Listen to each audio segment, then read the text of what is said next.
Dragon flags are an effective core exercise that you can easily learn. You've probably seen Rocky pumping these out on a training montage, or the late Bruce Lee motivating us to get stronger. This video will show you step by step how to build your abs strength so that you can unlock the dragon flag. The first mistake people make is doing sit-ups or crunches thinking that's the answer. These are spine flexion exercises.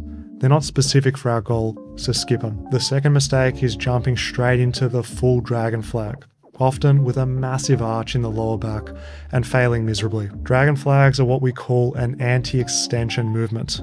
You're resisting the body from folding in half. Here's a contrast between good and bad technique so you know what to avoid. When done with textbook form, the trunk should be stiff like when you're doing a plank. This means you need abs that are strong enough isometrically so that you can lower down all the way and reverse the movement back up. The smartest way to learn dragon flags is by doing them in a tucked posture first. This decreases the lever arm of the body, reducing the strain on your core so that you can build up capacity. This way, you can get comfortable with activating all of the right muscles and strengthen the same range of motion as the real thing. Once you can do 10 reps with good control and no arching, just extend the body. Here's a few more progressions for you guys to work through, each feel increasingly more challenging on the core, taking you one step closer to that final boss dragon flag. Eccentrics are another powerful training method that you should be using. They build up your strength in reverse. They're helpful for movements like this, where you can't lift yourself back up on that concentric just yet. Simply choose a posture that allows you to do 3 to 5 reps in a row. That's the sweet spot of difficulty to gain strength. Once you eventually are doing full dragon flag negatives, it's not a matter of if, but when you're going to be able to go down and lift yourself back up. An important note, keep the negative speed controlled all the way, especially as you're entering that horizontal end range part, because that's where the most gains are to be had. A common misbelief is that dragon flags are a lower back exercise.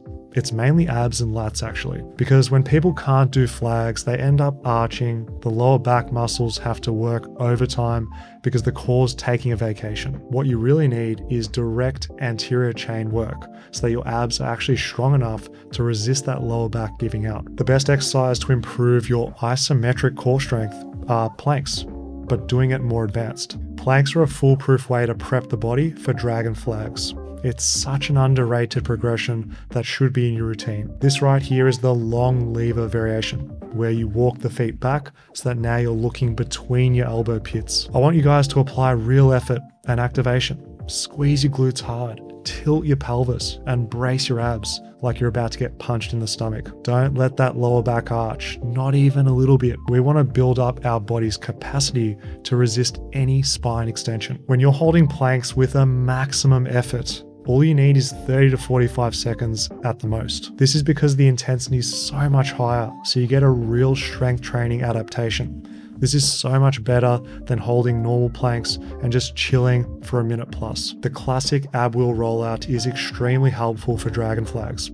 Here's why. If you take a look at the upper body, you're doing a pullover motion with the arms when you're rolling out and back. During dragon flags, you need to forcefully pull the arms down to stabilize the body. Take a look at the arms in a rollout. It's relatively the same motion. So this exercise is going to strengthen up your lats, triceps, and upper back stabilizers so you can flag like an absolute Bruce Lee boss. Really, ab wheel rollouts are just a moving plank. They're unmatched when it comes to building that anterior core strength in an isometric way, especially at longer levers when the body is extended. If you can progress to kneeling rollouts where your torso is touching the ground without arching, you're going to be well prepared for dragon flags. Here's a bonus variation for you to try. Band rollouts are the perfect way to bridge the gap between kneeling and standing. Think of it like training wheels so that you can manage your intensity and scale it with lighter bands over time as you get stronger. You're welcome, mate. If you need help putting all of these core exercises into a complete routine, check out my beginner calisthenics program linked below. No guesswork, just gains at fitnessfaqs.com. The final piece of the puzzle is actually your hip flexors. A well-executed horizontal dragon flag is assisted by your hip flexors being strong enough to get the job done. Leg raises are a movement that are such a useful asset in your core routine. They're great for developing some general ab strength, but more importantly, making the hip flexors capable. The key is to minimize excessive swinging and momentum. You want to try and lift your legs with muscular effort, staying mindful and feeling those contractions. These burn, the feeling is terrible. People skip them all the time because they aren't fun. But you know what is fun?